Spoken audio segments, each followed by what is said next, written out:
Hello, everybody. Welcome back to Patriot's History. I'm your host, Larry Schweikart, co-author of Patriot's History of the United States. And author of Dragon Slayers. You'll note the new look here. We have the new site up, Wild World of Politics. If you're interested in politics, every Monday, Wednesday, and Friday after this show, I do Talking Politics, Larry's commentary, where I look at several of the ongoing political issues of the day. Now, you got to be an insider to get that, just like on Wild World History. If you want a lot of the extra lessons, you have to be a VIP member, but it's worth it.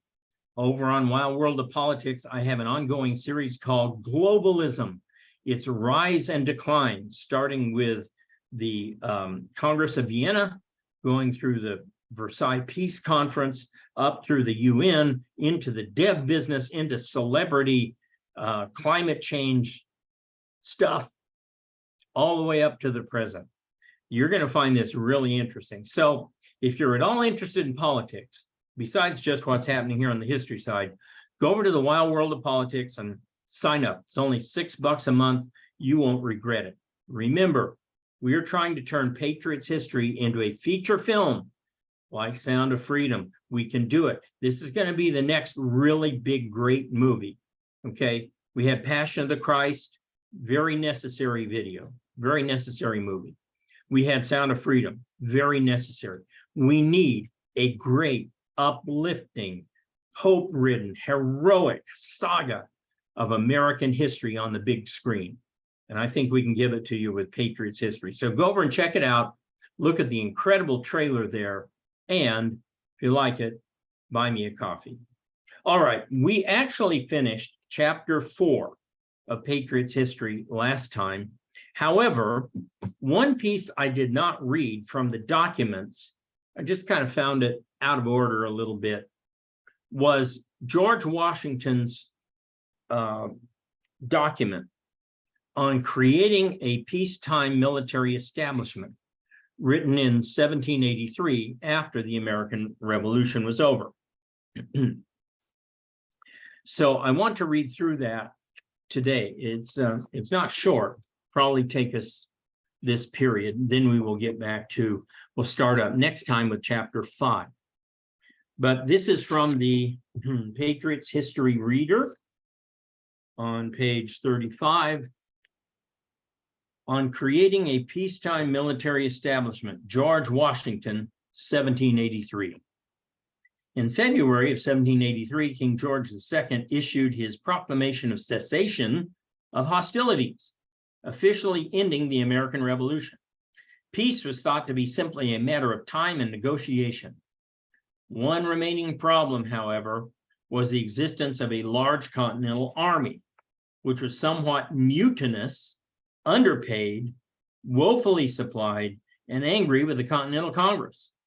Some feared the army might seize power by force, and a political collapse of the civilian government was a definite possibility. A policy was needed for a peacetime army if there was to be one. On April 9, 1783, Alexander Hamilton wrote to George Washington on behalf of his congressional committee, requesting the general's views on a permanent army. Washington queried 7 of his officers, including Baron von Steuben and Henry Knox, and formulated his reply in a letter dated May 2nd, 1783. Washington reflected on the thinking of his time when it came to suspicions about a standing military.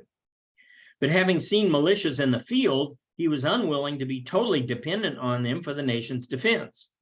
He recommended that a militia duty be required of all able-bodied men between 18 and 50, and cited Switzerland as an example of a country whose security had been defended by a well-organized militia. Now, for the record, and people use this a lot, Switzerland's not a model for anybody, okay?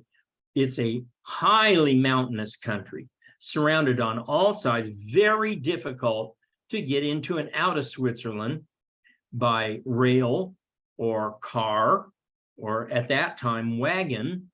And even today, paradropping into Switzerland wouldn't be an easy feat. And so it's a little bit easier, and especially then was a lot easier to defend Switzerland's passes. Just think of the movie 300, the 300 Spartans, how they held off an army of maybe 100,000 for some time. It's just not practical. In our day and age, Switzerland has been allowed to remain independent and neutral through 2 world wars, mainly because it benefited both sides. For one thing, you need a neutral power through which to negotiate, whether you're winning or losing or trying to get allies or losing. You need somebody you can go through as an intermediary. For example, at the end of World War II, the Japanese had no way of directly contacting us. It wasn't like they could pick up the phone and call FDR, right?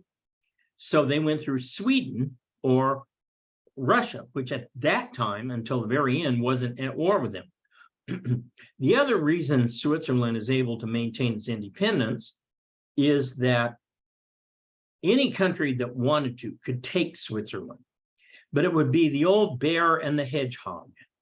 The bear can eat the hedgehog anytime he wants to, but it will be very painful. And no country wanted to lose men just to get Switzerland. It just never made sense. So I understand what Washington was saying, but Switzerland probably isn't the best example here. Further, Washington declared that every citizen owed his personal service and a portion of his property in defense of his country, a concept very much in disfavor today. Excuse me. Having served as an officer in the Virginia militia as a young man, the general well knew the militia's strengths and weaknesses. In the colonies, each settlement and colony developed its own militia, even adopting conscription to fill militias in times of war against the Indians. Since militia units were organized locally and generally used arms supplied by the members themselves, they became powerful forces for home rule and independence. Washington saw them as a source of trained men to be taken into an established army in times of war, but recognized that the discipline was a severe problem and hindered their effectiveness. You go through Washington's letters, and he is really critical of the militia. They were made for rapid expansion of the militia and regular troops in wartime by maintaining a large officer corps and understrength enlisted establishment. He further provided for the creation of a professional officer corps through training at a military academy, for even, quote, a well-trained militia could not maintain discipline or maneuver effectively without good commanders. Washington stressed defense by maintaining posts in critical locations to maintain communications and favored the location of arsenals inland and away from locations like West Point, where they were subject to attack by maritime powers such as Great Britain. Yet more than once, Washington condemned the prospect of a large standing army. In effect, Washington established America's military policy for the next 150 years, and his viewpoint held sway in the United States until the Cold War. Although Washington's suggestions appear modest and inexpensive, Congress allowed the Continental Army to languish, and within a few years, it almost disappeared altogether. As the War of 1812 approached, his plan was dusted off and appropriations made, but the United States went into the war woefully unprepared. Washington had seen the advantages, but also the decided weaknesses of militias, and knew that without a trained military force, the United States' security would be at risk. He also knew that Europe's standing armies were the tools of oppression and used to keep the masses in their place. Consider whether or not Washington balanced these two concerns. So here is Washington's sentiments on a peace establishment. Subheader: a peace establishment for the United States of America may, in my opinion, be classed under 4 different heads as 1, a regular and standing force for garrisoning West Point and other such posts upon our northern, western, southern frontiers, as shall be deemed necessary to awe the Indians, protect our trade, prevent the encroachment of our neighbors of Canada and the Floridas, and guard us at least from surprises for the security of our magazines. 2nd, a well-organized militia upon a plan that will pervade all the states and introduce similarly in their establishment, maneuvers, exercise, and arms. Third, establishing arsenals of all kinds of military stores. 4, academies, one or more for the instruction of the military art, particularly those branches such as engineering and artillery. It's interesting that Washington in 1783 saw the value of artillery, which of course was Napoleon's great strength. More than anyone else, Napoleon understood the power of artillery on the battlefield, which are highly essential and the knowledge of which is most difficult to obtain. Also, manufactories of some kinds of military stores. Upon each of these and in order in which they stand, I shall give my sentiments as concisely as I can and with that freedom which the committee has authorized. So he's writing to the committee. Although a large standing army in time of peace hath ever been considered dangerous to the liberties of a country, yet a few troops under certain circumstances are not only safe, but indispensably necessary. Fortunately for us, our relative situation requires but few. The same circumstances which so effectively retarded and in the end conspired to defeat the attempts of Britain to subdue us will now powerfully tend to render us secure. Our distance from the European states in a great degree frees us of apprehension from their numerous regular forces and the insults and dangers which are to be dreaded from their ambition. We are too poor to maintain a standing army adequate to our defense. But if our danger from those powers was more imminent and our country more populous and rich, still it could not be done without great oppression of the people.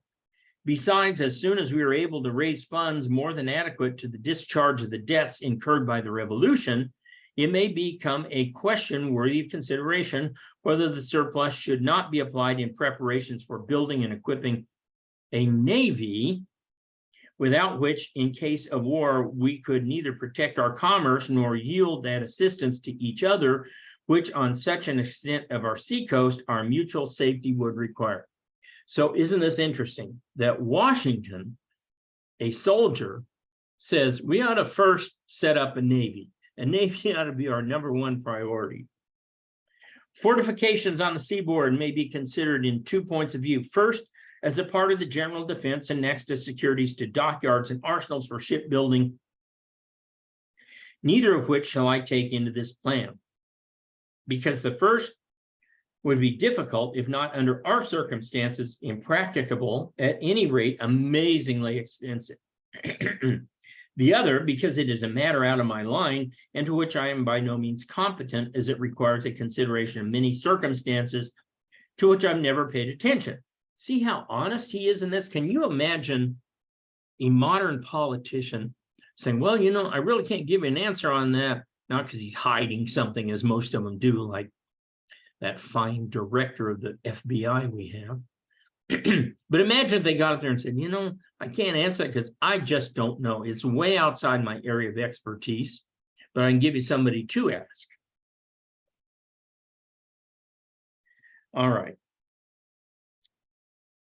The other, because it's a matter way out of my line to which I am no means competent, as it requires a consideration of many circumstances to which I've never paid attention. The troops requisite for the post of West Point magazines in our northern, western, southern frontiers ought to amount to 2,631 officers of all denominations with 4 regiments of infantry. Now, I don't know what he's, excuse me, what he's referring to here, but in more recent parlance, say around Civil War time, a regiment was usually 1,200 men. So 4 regiments would be roughly 5,000 men, something like that. I don't know, though.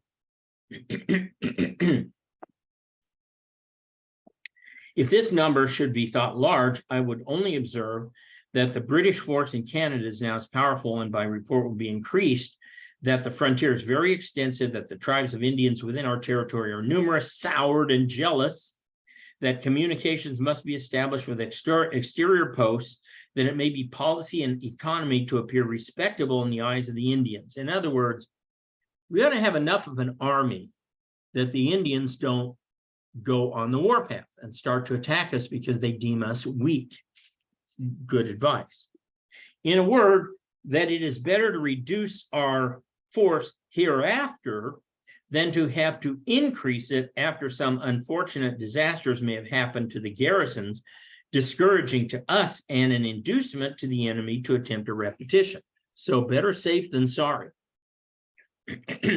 Besides these considerations, we must not forget that although by treaty in retrospect to the Northwest and Great Lakes, half the waters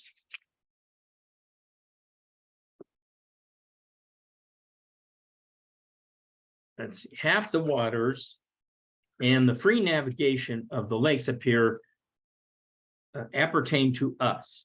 Yet in case of a rupture with Great Britain, we should in all probability find little benefit from the communications with our upper posts by Lakes Erie and Ontario, as it is to be presumed that the naval superiority which they now have on those waters will be maintained. In other words, we're going to have trouble maintaining communications with our posts on the Great Lakes.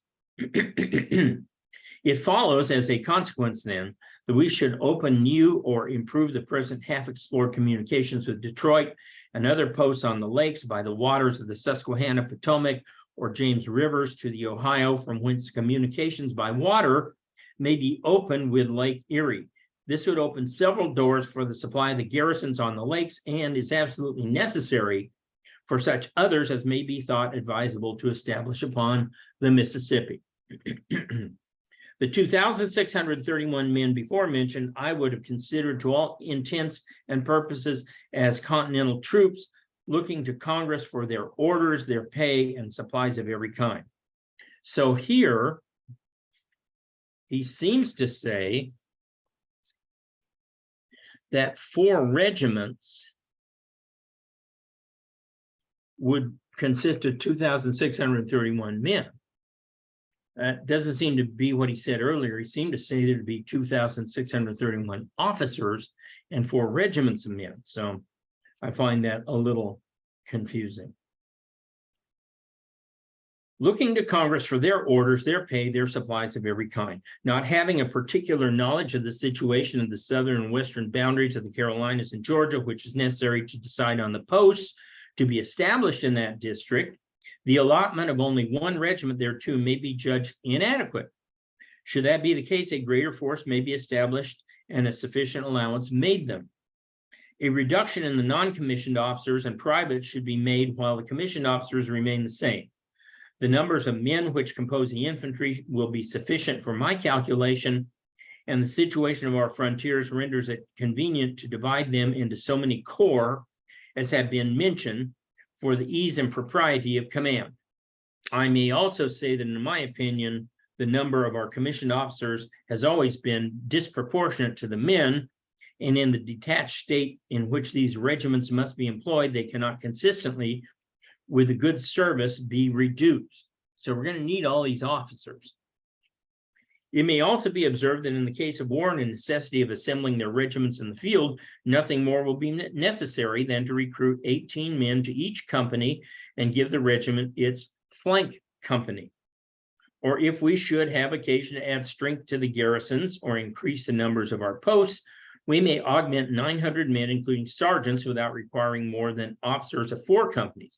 In short, it will give us a number of officers well skilled in the theory and art of war, who will be ready on any occasion to mix and diffuse their knowledge of discipline to other corps without the lapse of time with which such provision would be necessary to bring the entire new corps acquainted in the principles of it. In other words, if we maintain these 4 regiments, and more important, if we maintain the 2,000 officers, if we need to expand the army in a hurry, we can do that because these officers are well enough trained that they'll be able to handle additional corps, additional regiments, okay?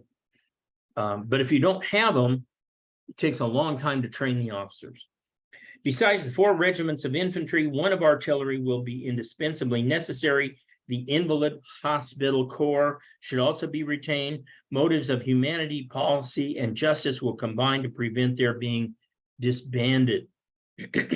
To this regiment of artillery should be annexed 50 or 60 officers of the various kinds which will be necessary, who may be distributed in equal numbers into the different companies, and being part of the regiment will be under the direction and command of the commanding officer to be disposed into different services as circumstances shall require. In other words, take your artillery officers out of the existing 2,000 men. The regiment of artillery with the officers' artifices will furnish all the posts in which artillery is placed in proportionate numbers to the strength and importance of them. The residue with the Corps of Invalids will furnish guards for the magazines and garrison West Point. The importance of this last mentioned post is so great as justly to have been considered a key of America. It is so preeminently advantageous to the defense of the United States, he's talking about West Point now, and is still so necessary in that view as well as for the preservation of the Union, that the loss of it might be productive of the most ruinous consequences. A naval superiority at sea and on Lake Champlain, connected by a chain of posts on the Hudson River, would affect an entire separation of the states on each side and render it difficult, if not impractical, for them to cooperate. Through a total of the troops herein enumerated, does not amount to a large number when we consider their detached situation. Not less than 2 general officers, in my opinion, will be competent to the duties required of them. They will take their instructions from the Secretary of War, a person acting at the head of the military department, who will also assign them their respective and distinct districts. Each should twice a year visit the post of his particular district, notice the condition they are in, inspect the troops, their discipline, and police examine into their wants and see that strict justice is rendered them and to the public. The 3 years men now in service, meaning those who signed up for 3 years, will furnish the proposed establishment, and from these it is presumed the Corps must in the first instance be composed. When the soldiers for the war frolicked a while among their friends and find they must have recourse to hard labor for a livelihood, I am persuaded numbers of them will re-enlist upon almost any terms. In other words, hey, when these guys have to go back to work for their living, when they have to go back to work on the farms, they're going to think Army life was good. Okay. Whatever may be adopted with respect to pay, clothing, and emoluments, they should be clearly and unequivocally expressed and promulgated, that there may be no deception or mistake.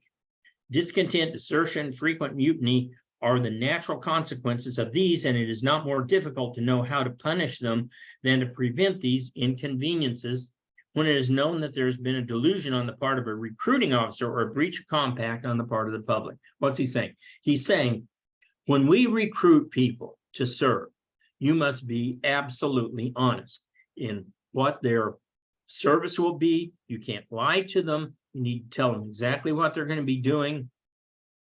I had a friend who, underage, enlisted in Vietnam. In the Vietnam War, he enlisted in the Army. And he was a mechanic, and he wanted to fix helicopters. Well, first they tried to put him in tanks, and he absolutely refused to go. He threw such a fit that they put him in helicopters, but they made him the door gunner, not the mechanic. And he just did not want to shoot people from a door gun. And he basically mutinied in such a way that they gave him a general discharge, not dishonorable, but a general. But this is what Washington's talking about. You have to make sure that all your soldiers are brought in under honest terms, so they have no reason to mutiny or desert. A proper difference should be made in pay between non-commissioned officers, sergeants particularly, and privates to give them that pride and consequence which is necessary to command. In other words, pay your non-coms. They're the backbone of the Army. Soldiers should not be enlisted for less than 3 years to commence from the date of their attestations, and the more difference there is to the commencement of their terms of service, the better. In other words, stagger your enlistments day by day, month by month, so you don't have entire regiments resigning because their enlistments are up right in the middle of a battle, as happened in the American Revolution when we were invading Canada and just about to assault Quebec, and the enlistments were up the next day. So Benedict Arnold had to attack early because he was going to lose the whole army if he didn't. The circumstance will be the means of avoiding danger and inconvenience of entrusting any important post to raw recruits unacquainted with service. As peace establishment may be considered as a change in, if not the commencement of, our military system, it will be proper time to introduce new and beneficial regulations and to expunge all customs from which experience have been found unproductive of the general good. In other words, in the course of the war, we found things that worked and things that didn't work. Get rid of the stuff that doesn't work. Among the latter, I would ask if promotion by seniority is not one. That is a good general rule, admits of no doubt, but that it should be an invariable one is, in my opinion, wrong. It cools if it does not destroy the incentives to military pride and heroic actions. In other words, Washington is arguing that we ought to be able to have battlefield promotions for people who are exceptionally courageous. And these are called brevet commands, B-R-E-V-E-T. And by the time of the Civil War, it was possible that an officer could hold 4 positions simultaneously. He could be an officer in the militia who did something great and had a brevet promotion to another level, let's say a major to a general, and he could be a captain simultaneously in the regular army with a commission in the regular army and have received a brevet promotion to major or colonel or something. So it got to be extremely confusing. We don't do that very much anymore. It's extremely rare today that we have brevet promotions anymore, but we do promote outside the military schools on occasion, not very often, but every once in a while you can come up through the ranks to be an officer. On one hand, the sluggard who keeps within the verge of his duty has nothing to fear. On the other hand, the enterprising spirit has nothing to expect. Whereas if promotion was the sure reward of merit, all would contend for rank and the service would be benefited by their struggles for promotion. It would certainly give a spur to emulation without endangering the rights or just pretensions of the officers. In other words, it'd give you a reason to want to get promoted. Before I close my observations under this head of regular force and the establishment of posts, it is necessary for me to observe that in fixing a post at the north end of Lake Champlain, I had 3 things in view: the absolute command of the entrance into the lake from Canada, a cover to the settlements on the New Hampshire grants, and the prevention of any illicit intercourse through that channel.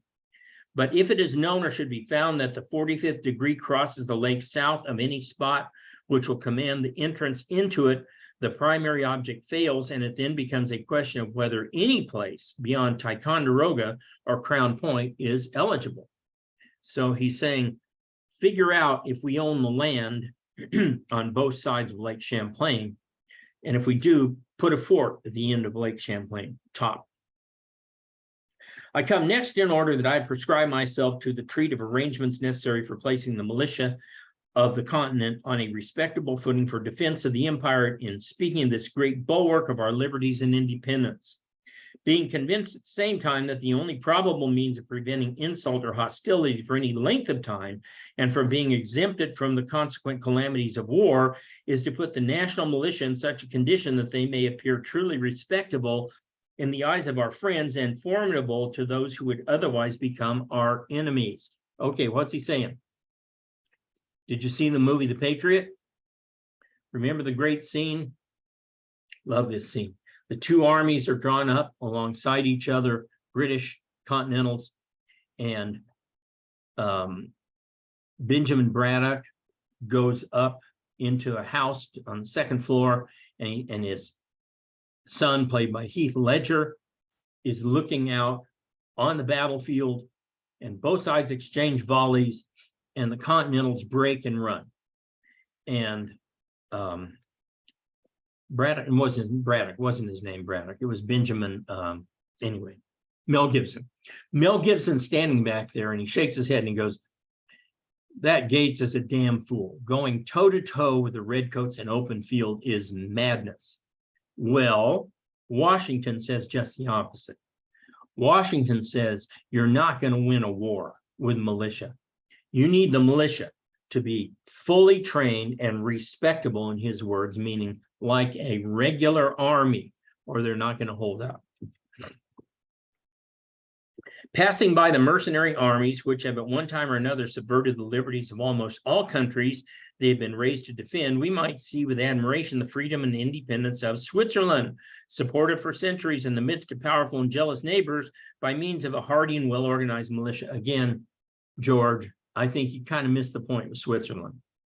They stayed independent for reasons other than just their militia, mainly their mountains.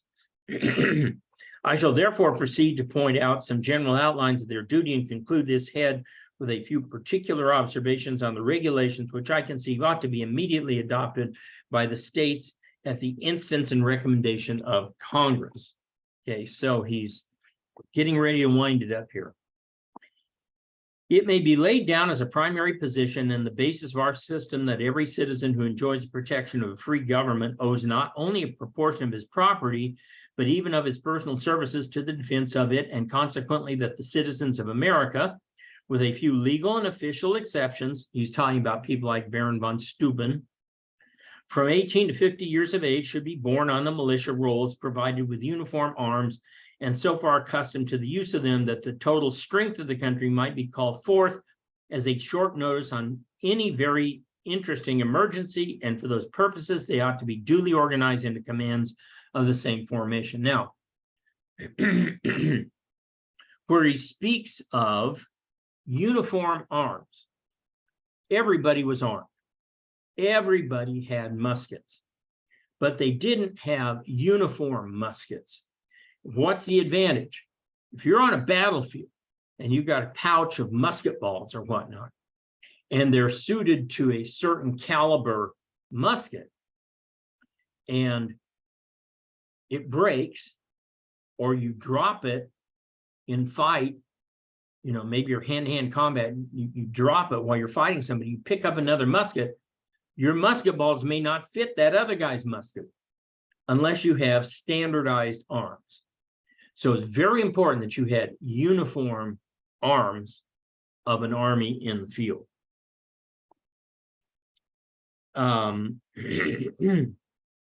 And be so far accustomed to the use of them that the total strength of the country might be called forth on a short notice in any very interesting emergency, and for these purposes they ought to be duly organized into commands of the same formation. They ought to be regularly mustered and trained, and to have their arms and accoutrements inspected at certain appointed times, not less than once or twice in the course of every year, as there are a sufficient proportion of able-bodied young men between the age of 18 and 25 who from a natural fondness for military parade might easily be enlisted or drafted to form a corps in every state, capable of resisting any sudden impression which might be attempted to a foreign enemy, while the remainder of the national forces would have time to assemble and make preparations for the field. In other words, the militia is going to go out and hold the line till you can get the regular army out there to fight. I would wish, therefore, that a judicious system might be adopted for forming and placing the latter on the best possible establishment, and that while the men of this description shall be viewed as the van and flower of the American forces, forever ready for action and zealous to be employed wherever it may become necessary in the service of their country, they should meet with such exceptions, privileges, or distinctions as might tend to keep alive a truly military pride, a nice sense of honor, and a patriotic regard for the public. Such sentiments, indeed, ought to be instilled into our youth at the earliest years, to be cherished and inculcated as frequently and forcibly as possible. Did you get that?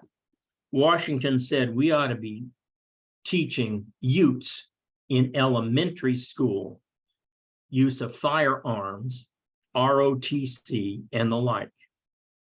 Says this is necessary. And notice that he said that a patriotic regard for the public, that this is done out of an understanding that you're serving the people in your neighborhood. It is likewise much to be wished that might be made agreeable to officers who have served in the army to accept commands in the militia, that they might be appointed to them so far as can be done without creating uneasiness and jealousy, and that the principal characters in the community would give a countenance to military improvements by being present at public reviews and exhibitions, by bringing into estimation amongst their fellow citizens those who appear fond of cultivating military knowledge and who excel in the exercise of arms. In other words, mayors, city council members, people of that ilk, city leaders, should celebrate our heroes at parades and at every civic function, which we do now, certainly if you're on the right side of the political ledger. I haven't been to a meeting yet, political, civic, or otherwise, that didn't pay homage to all military people, and then secondarily to all first responders. By giving such a tone to our establishment and making it universally reputable to bear arms and disgraceful to decline having to share in the performance of military duties, in fine, by keeping up a peace, quote, a well and disciplined militia, we shall take the fairest and best method to preserve for a long time to come the happiness, dignity, and independence of our country. With regard to the third head in contemplation, the establishment of arsenals of all kinds of military stores, I will only observe that having some time since a plan of the Secretary of War, which went fully into the discussion of this arrangement and appeared to be in general perfectly well-founded, little more need be said on the subject, especially if I've been given to understand the plan has already been considerably improved and laid before Congress for the approbation. Indeed, there's only one or 2 points in which I could suggest any alteration. In other words, Henry Knox did a good job of sending you guys all the stuff that needed to be done with regard to the stores and the forts and that kind of stuff. According to my recollection, 5 grand magazines were proposed by the Secretary of War, one of which was to be fixed at West Point. Now, as West Point is considered not only by ourselves, but by all who have the least knowledge of the country as a post of the greatest importance, as it may in time of peace, from its situation on the water, be somewhat obnoxious to surprise or coup to the main, and as it would doubtless be the first object with any nation which might commence a war against the United States, to seize that post or occupy and destroy the stores, it appears to me that we ought particularly to guard against such an event. West Point is certainly a place where we train our officers today. I doubt now that it's strategically considered in the same vein it was when Washington was discussing this.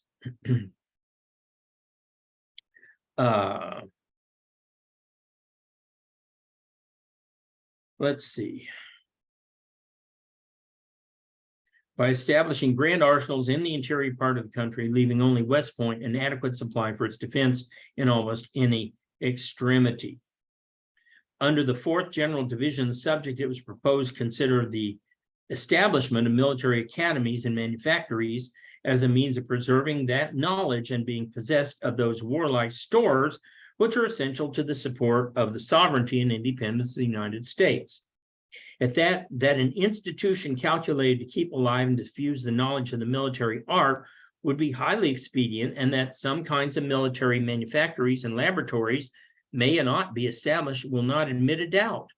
Until a more perfect system of education can be adopted, I would propose that the provision should be made at some post or posts where the principal engineers and artillerists should be stationed for instructing a certain number of young gentlemen in the theory of the art of war, particularly in all those branches of service which belongs to the artillery and engineering departments, which, from the affinity they bear to each other and the advantages which I think would result from the measure, I would have blended together, and as a species of knowledge will render them much more accomplished and capable of performing the duties of officers, even in the infantry or any other corps whatsoever.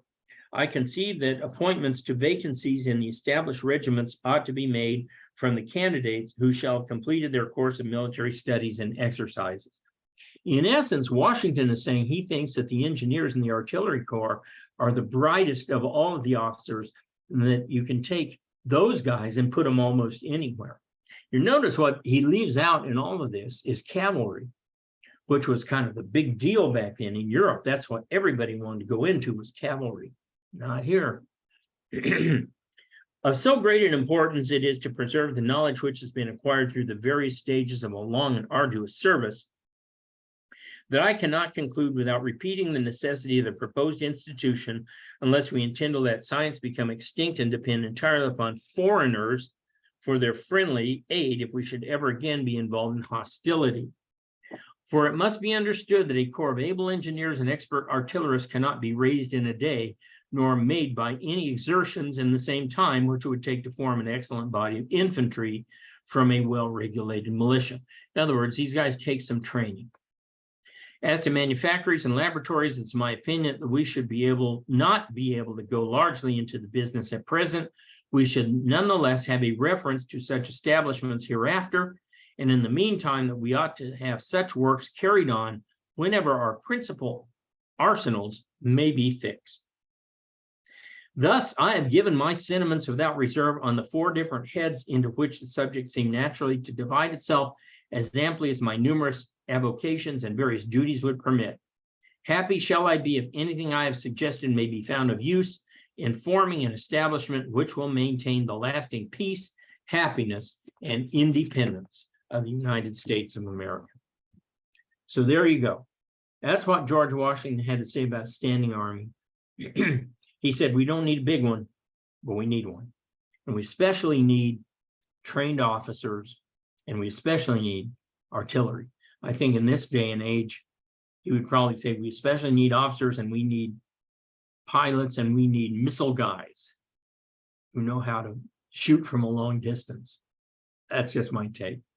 All right, well, I will see you guys back here Friday. Remember, help me out. Help me turn Patriot's history into the next Sound of Freedom.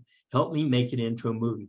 Go to the link right now while you're watching. Go to the link at Wild World of History and buy Larry a coffee. And I'll see you guys back here Friday. We will pick up with chapter 5. All right, see you then.